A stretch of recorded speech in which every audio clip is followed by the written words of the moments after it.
At this point, FNaF has more hoax characters than real ones, so here's a timeline of the prominent fake animatronics that people actually believed. Sparky the dog came around the first game's release and is the godfather of all hoax characters. He was originally posted on Tumblr, photoshopped into the parts and service cam where he stands at the employees only door, and he was so prominent he was even added into the FNaF movie. Now, FNaF 2 had much more hoaxes, the most famous being the purple guy animatronic, which I mean, seriously?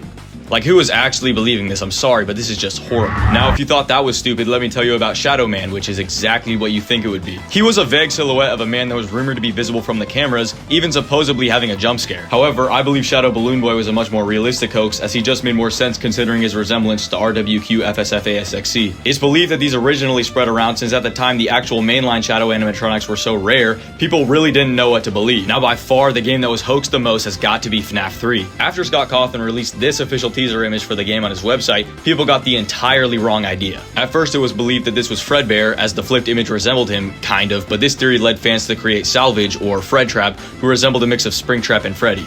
Aside from that teaser alone, the box, not to be confused with the chest from FNaF 4, was a decorative asset seen in one of the pre-release trailers for FNaF 3, which led people to believe this would be an enemy in the game. People went as far as to say the game would center around an Endo that would build himself into this Mangle-like animatronic, which is quite a far-fetched idea, but a cool concept at the least. And that just about wraps it up for this video. Make sure to subscribe and leave a comment on your favorite hoax.